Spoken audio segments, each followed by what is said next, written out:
Kabanata 15, sa Pista ng Kasal. Ang kabanatang ito ay batay sa Juan Kapitulo 2 versikulo 1 hanggang 11.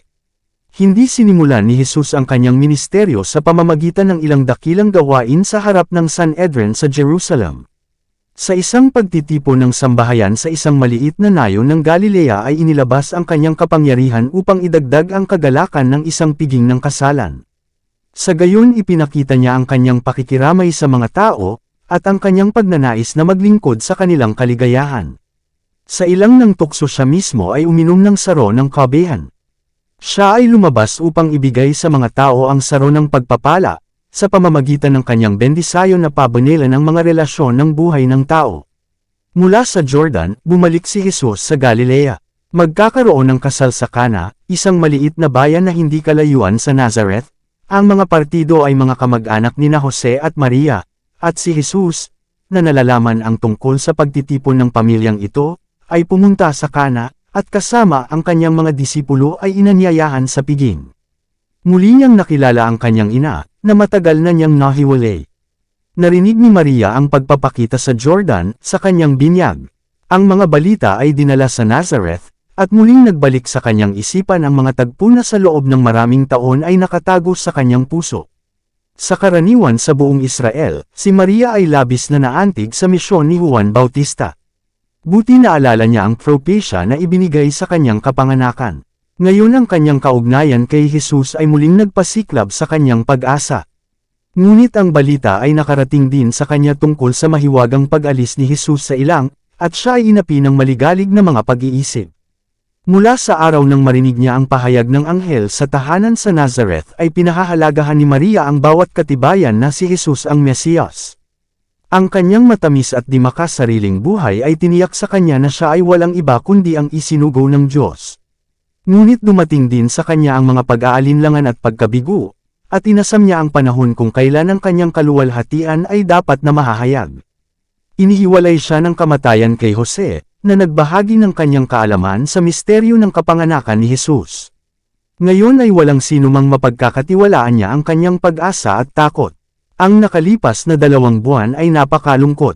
Siya ay nahiwalay kay Jesus, kung kaninong pakikiramay nakatagpo siya ng kaliwan, pinagnilayan niya ang mga salita ni Simeon.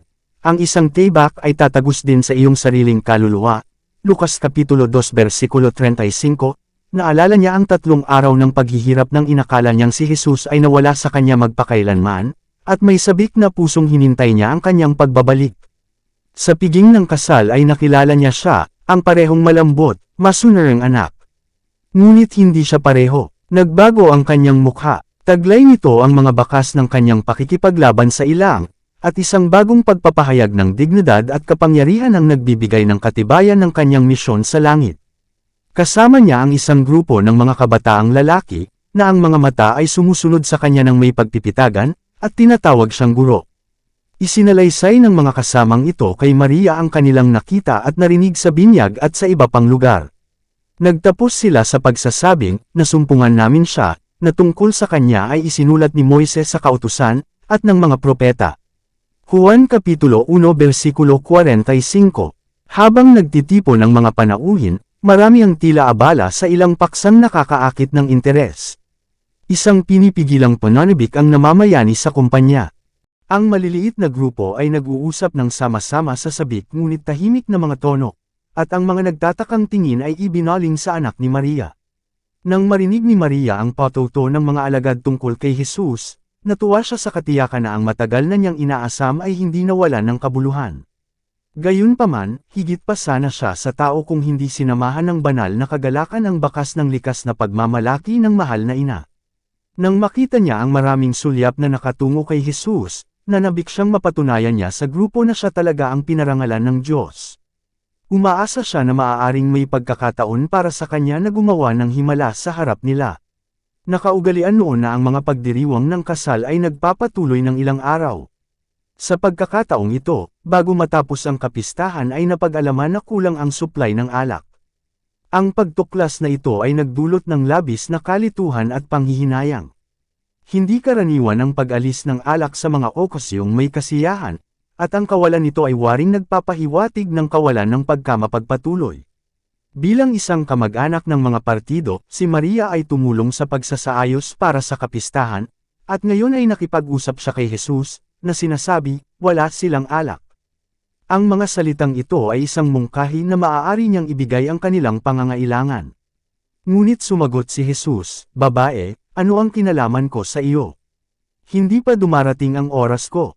Ang sagot na ito, na tila sa amin bigla, ay hindi nagpahayag ng lamig o kawalang galang. Ang paraan ng pakikipag-usap ng tagapagligtas sa kanyang ina ay alinsunod sa kaugalian ng silangan. Ginamit ito sa mga taong nais ipakita ang paggalang. Bawat kilos ng buhay ni Kristo sa lupa ay naaayon sa utos na ibinigay niya mismo, igalang mo ang iyong ama at ang iyong ina. Exodo Kapitulo 20 versikulo 12. Sa krus, sa kanyang huling pagkilos ng pagmamalasakit sa kanyang ina, muling hinarap siya ni Jesus sa parehong paraan, habang ipinagkatiwala niya siya sa pangangalaga ng kanyang pinakamamahal na disipulo. Kapwa sa piging ng kasal at sa krus, ang pagmamahal na ipinahayag sa tono at hitsura at paraan ay nagbigay kahulugan sa kanyang mga salita.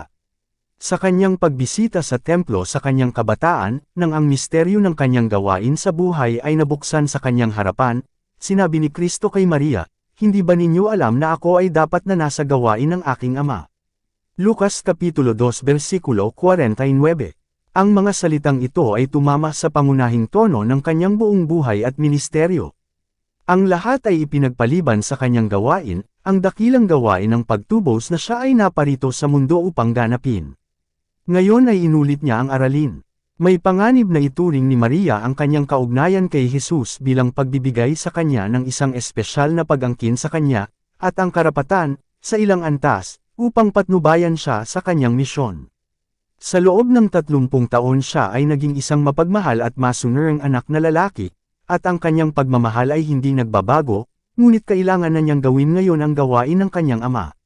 Bilang anak ng kataas-taasan, at tagapagligtas ng mundo, walang makalupang ugnayan ang dapat humadlang sa kanya mula sa kanyang misyon, o makaimpluwensya sa kanyang pag-uugali. Dapat siyang tumayong malaya upang gawin ang kalooban ng Diyos. Ang aral na ito ay para din sa atin. Ang mga pag-aangkin ng Diyos ay pinakamahalaga maging sa mga ugnayan ng relasyon ng tao. Walang makalupang atraksyon ang dapat italikod ang ating mga paa mula sa landas kung saan niya tayo inaatasan. Ang tanging pag-asa ng pagtubos para sa ating nahulog na lahi ay kay Kristo, matatagpuan lamang ni Maria ang kaligtasan sa pamamagitan ng kordero ng Diyos. Sa sarili niya ay wala siyang merito. Ang kanyang kaugnayan kay Jesus ay naglagay sa kanya sa walang ibang espiritual na kaugnayan sa kanya mula sa anumang iba pang kaluluwa ng tao. Ito ay ipinahiwatig sa mga salita ng tagapagligtas. Nilinaw niya ang pagkakaiba sa pagitan ng kanyang kaugnayan sa kanya bilang anak ng tao at bilang anak ng Diyos. Ang tali ng pagkakamag-anak sa pagitan nila ay hindi naglagay sa kanya sa isang pagkakapantay-pantay sa kanya. Ang mga salitang, ang aking oras ay hindi pa dumarating, ay tumutukoy sa katotohanan na ang bawat pagkilos ng buhay ni Kristo sa lupa ay bilang katuparan ng plano na umiral mula sa mga araw ng kawalang hanggan. Bago siya pumarito sa lupa, ang plano ay nakalatag sa kanyang harapan, perpekto sa lahat ng detalye nito. Ngunit habang siya ay lumalakad sa gitna ng mga tao, siya ay ginabayan, hakbang-hakbang, ng kalooban ng Ama. Hindi siya nagdalawang isip na kumilos sa takdang oras. Sa parehong pagpapasakop ay naghintay siya hanggang sa dumating ang oras. Sa pagsasabi kay Maria na ang kanyang oras ay hindi pa dumarating, si Jesus ay tumutugon sa kanyang hindi nasabi na pag-iisip, sa pag-asa na kanyang itinatangi sa kanyang mga tao. Umaasa siya na ihahayag niya ang kanyang sarili bilang Mesiyas, at uupo sa trono ng Israel. Ngunit hindi dumating ang oras, hindi bilang isang hari, kundi bilang isang taong may dalamhati, at bihasa sa dalamhati, tinanggap ni Jesus ang kalagayan ng sangkatauhan. Ngunit kahit na si Maria ay walang tamang pagkaunawa sa misyon ni Kristo, lubos siyang nagtiwala sa kanya. Sa pananampalatayang ito ay tumugon si Jesus. Ito ay para parangalan ng tiwala ni Maria, at palakasin ang pananampalataya ng kanyang mga disipulo, na ginawa ang unang himala.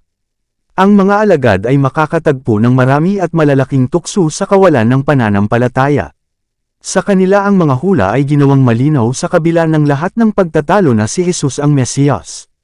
Hinanap nila ang mga pinuno ng relihiyon na tanggapin siya ng may pagtitiwala na higit pa sa kanilang sarili. Ipinahayag nila sa mga tao ang mga kamangha-manghang gawa ni Kristo at ang kanilang sariling pagtitiwala sa kanyang misyon, ngunit sila ay namangha at labis na nabigo sa kawalan ng pananampalataya, sa malalim na pagkiling, at pagkapuot kay Jesus, na ipinakita ng mga pari at mga rabay. Ang mga unang himala ng tagapagligtas ay nagpalakas sa mga disipulo na tumayo laban sa pagsalungat na ito. Sa hindi gaanong pagkalito sa mga salita ni Jesus, sinabi ni Maria sa mga naglilingkod sa hapag, "Anuman ang kanyang sabihin sa inyo, gawin ninyo." Kaya ginawa niya ang kanyang makakaya upang ihanda ang daan para sa gawain ni Kristo. Sa tabi ng pintuan ay nakatayo ang 6 na malalaking banga ng tubig, at iniutos ni Jesus sa mga alipin na punuin ito ng tubig. Ginawa ito. Pagkatapos, habang ang alak ay kailangan para sa agarang paggamit, sinabi niya, "Ilabas mo ngayon, at dalhin mo sa gobernador ng kapistahan." Sa halip na tubig kung saan napuno ang mga sisidlan, doon ay umagos ang alak. Niyang pinuno ng kapistahan o ang mga panauhin sa pangkalahatan ay hindi alam na ang supply ng alak ay nabigo. Nang matikman ang dinala ng mga alipin, nasumpungan ng pinuno na ito ay nakahihigit sa sinumang nainom niya noon, at ibang-iba sa inihain sa simula ng kapistahan. Bamaling sa kasintahang lalaki, sinabi niya, ang bawat tao sa pasimula ay naghahanda ng mabuting alak, at kapag ang mga tao ay nakainom ng husto, kung gayon ang lalong masama, ngunit iningatan mo ang mabuting alak hanggang ngayon. Kung paanong ang mga tao ay naglalagay muna ng pinakamahusay na alak, pagkatapos ay ang mas masahol pa, gayon din ang mundo kasama ang mga kaloob nito. Ang ibinibigay nito ay maaaring masiyahan sa mata at makakabighani sa mga pandama, ngunit ito ay nagpapatunay na hindi kasiya siya. Ang alak ay nagiging kapitan, ang kagalakan sa kadiliman. Ang sinimulan sa mga awit at saya ay nagtatapos sa pagod at pagkasuklam. Ngunit ang mga kaloob ni Jesus ay sariwa at bago. Ang kapistahan na kanyang inilalaan para sa kaluluwa ay hindi nagkukulang sa pagbibigay ng kasiyahan at kagalakan. Ang bawat bagong regalo ay nagdaragdag sa kapasidad ng tumatanggap na pahalagahan at tamasahin ang mga pagpapala ng Panginoon. Nagbibigay siya ng biyaya sa biyaya. Maaaring walang kabiguan sa supply. Kung mananatili ka sa kanya, ang katotohanan na nakatanggap ka ng isang mayamang regalo ngayon ay sinisiguro ang pagtanggap ng isang mas mayamang regalo bukas. Ang mga salita ni Jesus kay Nathanael ay nagpapahayag ng batas ng pakikitungo ng Diyos sa mga anak ng pananampalataya. Sa bawat sariwang paghahayag ng kanyang pag-ibig, ipinapahayag niya sa pusong tumanggap, naniniwala ka ba? Makikita mo ang mga mas dakilang bagay kaysa sa mga ito. Juan Kapitulo 1 versikulo 50. Ang regalo ni Kristo sa piging ng kasal ay isang simbolo. Ang tubig ay kumakatawan sa bautismo sa kanyang kamatayan, ang alak, ang pagbubuhos ng kanyang dugo para sa mga kasalanan ng mundo. Ang tubig upang punan ang mga banga ay dinala ng mga kamay ng tao, ngunit ang salita ni Kristo lamang ang makapagbibigay dito ng nagbibigay buhay na birtod. Kaya sa mga ritual na tumutukoy sa kamatayan ng tagapagligtas, ito ay sa pamamagitan lamang ng kapangyarihan ni Kristo, na gumagawa sa pamamagitan ng pananampalataya, na sila ay may bisa sa pagpapakain sa kaluluwa. Ang salita ni Kristo ay naglaan ng sapat na panestos para sa kapistahan. Napakasagana ng paglalaan ng kanyang biyaya upang pawiin ang mga kasamaan ng mga tao, at baguhin at suportahan ang kaluluwa. Sa unang kapistahan na dinaluhan niya kasama ng kanyang mga disipulo, ibinigay sa kanila ni Jesus ang saro na sumasagisag sa kanyang gawain para sa kanilang kaligtasan. Sa huling hapunan ay ibinigay niya itong muli, sa pagtatatag ng sagradong seremonyang iyon kung saan ang kanyang kamatayan ay ipapakita, hanggang sa kanyang pagdating. Unang Korinto Kapitulo 11 versikulo 26. At ang kalungkutan ng mga disipulo sa paghihiwalay sa kanilang Panginoon ay naaliw sa pangako ng muling pagsasama-sama, gaya ng kanyang sinabi, "Magmula ngayon ay hindi na ako iinom nitong bunga ng ubas, hanggang sa araw na iinuman ko itong bago na kasama ninyo sa kaharian ng aking Ama." Mateo Kapitulo 26 versikulo 29. Ang alak na inilaan ni Kristo para sa kapistahan, at ang ibinigay niya sa mga alagad bilang simbolo ng kanyang sariling dugo, ay ang dalisay na katas ng ubas. Tinukoy ito ng propetang si Isaias nang banggitin niya ang bagong alak, sa kumpol, at sinabing, "Huwag mong sirain, sapagkat isang pagpapala ang nasa loob nito. Isaias Kapitulo 65 versikulo 8. Si Kristo ang nagbigay ng babala sa Israel sa lumang tipan, ang alak ay manunuya, ang matapang na inumin ay nagngangalit, at sinumang nalinlang niyaon ay hindi pantas. Kawikaan Kapitulo 20 versikulo 1. At siya mismo ay hindi nagbigay ng ganoong inumin. Tinutukso ni Satanas ang mga tao na magpakasawa na magwawalang bahala sa pangangatuwiran at magpapapahina sa espiritual na mga pangunawa, ngunit itinuro sa atin ni Kristo na paikop ang mababang kalikasan. Ang kanyang buong buhay ay isang halimbawa ng pagtanggi sa sarili. Upang sirain ang kapangyarihan ng gana, dinanas niya para sa atin ang pinakamatinding pagsubok na kayang tiisin ng sangkatauhan. Si Kristo ang nagutos na si Juan Bautista ay huwag uminom ng alak o ng matapang na inumin. Siya ang nagutos ng katulad na pag-iwas sa asawa ni Manoa, at kanyang binigkas ang isang sumpa sa taong maglalagay ng bote sa labi ng kanyang kapwa. Hindi sinalungat ni Kristo ang kanyang sariling pagtuturo.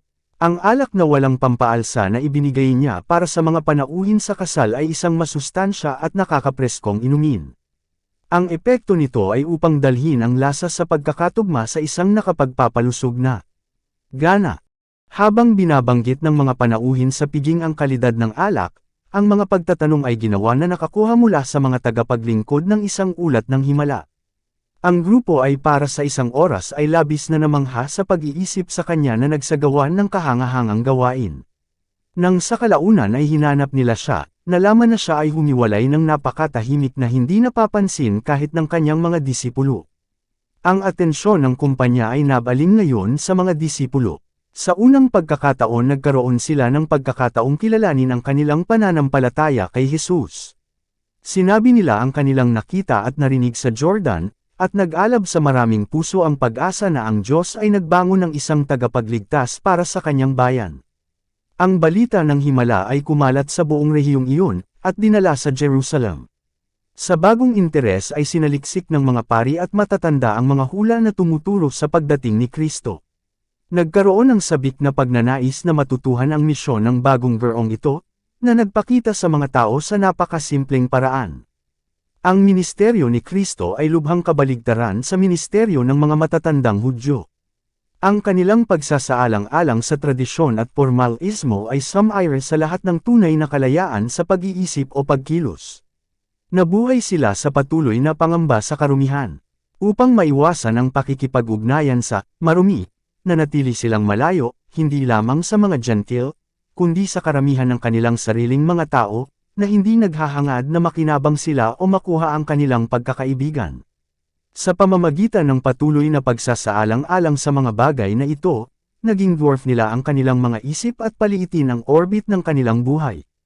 Ang kanilang halimbawa ay nag-udyok sa egotismo at hindi pagpaparaya sa lahat ng uri ng mga tao.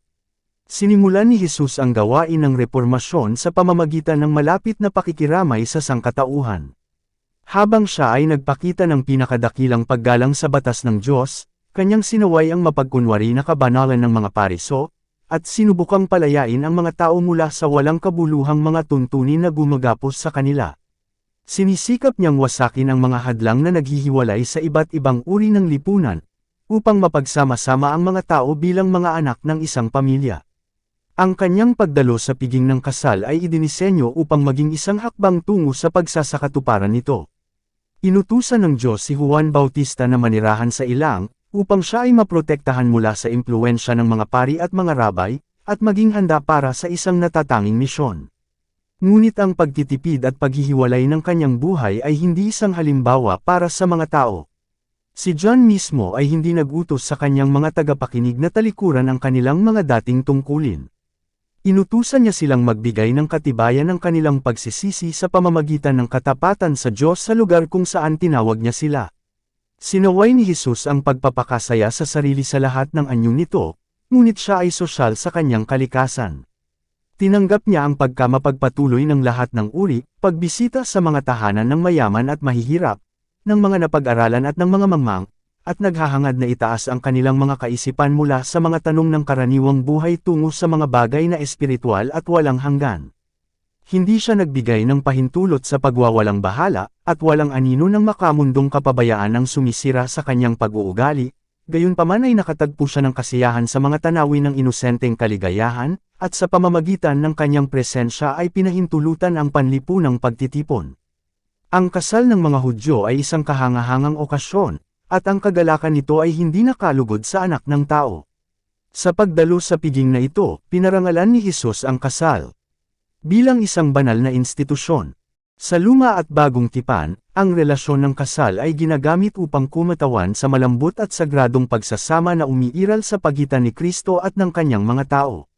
Sa isipan ni Jesus ang kagalakan ng mga kasiyahan sa kasal ay itinuro ang kagalakan sa araw na iyon kung kailan kanyang iuwi ang kanyang nobya sa bahay ng ama, at ang mga tinubos na kasama ng manunubos ay uupo sa hapunan ng kasal ng kordero.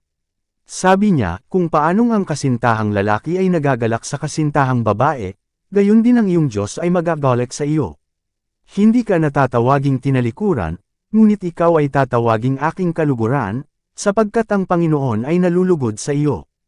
Siya ay magagalak sa iyo na may kagalakan, siya ay magpapahinga sa kanyang pag-ibig, siya ay magagalak sa iyo sa pamamagitan ng pag-awit. Isaias Kapitulo 62 versikulo 5, 4, margin, Zephanias 17 minuto pasado alas 3. Nang ibigay kay Apostol Juan ang pangitain ng makalangit na mga bagay, isinulat niya, narinig ko ang gaya ng tinig ng isang malaking karamihan, at gaya ng lagaslas ng maraming tubig, at gaya ng lagaslas ng malalakas na kulog, na nagsasabi, Aleluya, sapagkat ang Panginoong Diyos na makapangyarihan sa lahat ay naghahari. Tayo'y manggagolek at magbigay ng karangalan sa Kanya, sapagkat dumating na ang kasal ng kordero, at ang kanyang asawa ay naghanda na. Mapalad ang mga tinawag sa hapunan ng kasal ng kordero. Apokalipsis Kapitulo 19 versikulo 6, 7, 9. Nakita ni Jesus sa bawat kaluluwa ang isa na dapat tawagan sa kanyang kaharian. Naabot niya ang puso ng mga tao sa pamamagitan ng pagpunta sa kanila bilang isa na nagnanais ng kanilang kabutihan. Hinanap niya sila sa mga pampublikong lansangan, sa mga pribadong bahay, sa mga bangka, sa sinagoga, sa baybayin ng lawa, at sa piging ng kasalan. Nakilala niya sila sa kanilang pang-araw-araw na bokasayon, at nagpakita ng interes sa kanilang sekular na mga gawain. Dinala niya ang kanyang pagtuturo sa sambahayan, dinadala ang mga pamilya sa kanilang sariling tahanan sa ilalim ng impluwensya ng kanyang banal na presensya. Ang kanyang malakas na personal na pakikiramay ay nakatulong upang manalo ng mga puso. Madalas siyang nagkukumpuni sa mga bundok para sa nag-iisang panalangin, ngunit ito ay isang paghahanda para sa kanyang paggawa sa mga tao sa aktibong buhay. Mula sa mga panahong ito siya ay lumabas upang paginhawahin ang mga may sakit, upang turuan ang mga mangmang, at putulin ang mga tanikala mula sa mga bihag ni Satanas. Sa pamamagitan ng personal na pakikipag-ugnayan at pakikasama na sinanay ni Jesus ang kanyang mga disipulo. Kung minsan ay tinuturuan niya sila, nakaupo sa gitna nila sa gilid ng bundok, minsan sa tabi ng dagat, o naglalakad kasama nila sa daan, inihayag niya ang mga hiwaga ng kaharian ng Diyos. Hindi siya nagsermon gaya ng ginagawa ng mga lalaki ngayon. Saan man bukas ang mga puso upang tanggapin ang banal na mensahe, inihayag niya ang mga katotohanan ng daan ng kaligtasan. Hindi niya inutusan ang kanyang mga disipulo na gawin ito o iyon, ngunit sinabi, sumunod ka sa akin. Sa kanyang paglalakbay sa mga lupain at mga lungsod ay dinala niya sila, upang makita nila kung paano niya tinuruan ang mga tao. Iniugnay niya ang kanilang interes sa kanya, at nakipagkaisa sila sa kanya sa gawain. Ang halimbawa ni Kristo sa pag-uugnay sa kanyang sarili sa mga kapakanan ng sangkatauhan ay dapat sundin ng lahat ng nangangaral ng kanyang salita, at ng lahat ng tumanggap ng ebanghelyo ng kanyang biyaya. Hindi natin dapat talikuran ang pakikipag-isa sa lipunan. Hindi natin dapat ilihim ang ating sarili sa iba.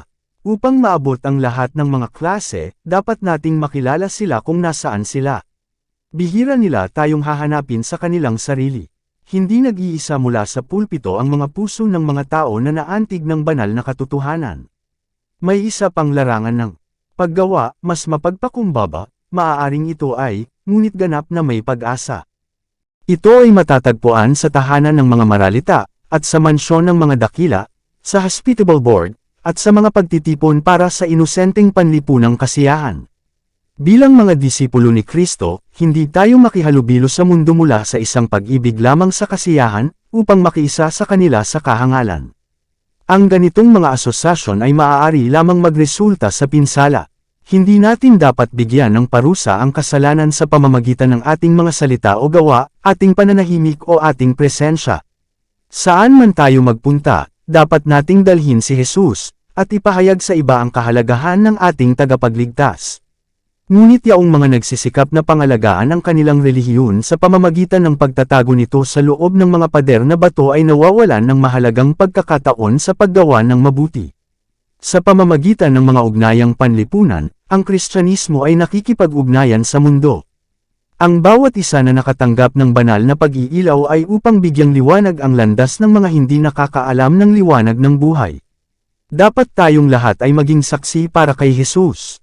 Ang kapangyarihang panlipunan, na pinabanal ng biyaya ni Kristo, ay dapat pagbutihin sa pag-akit ng mga kaluluwa sa tagapagligtas. Hayaang makita ng mundo na hindi tayo makasarili sa ating sariling kapakanan, ngunit nais nating ibahagi ng iba ang ating mga pagpapala at mga pribilehiyo. Hayaan silang makita na ang ating relihiyon ay hindi gumagawa sa atin na hindi nakikiramay o mahirap. Hayaan ang lahat ng nag-aangking natagpuan na si Kristo, maglingkod gaya ng kanyang ginawa para sa kapakinabangan ng mga tao. Hindi natin dapat ibigay sa mundo ang maling impresyon na ang mga Kristiyano ay isang malungkot na mga tao.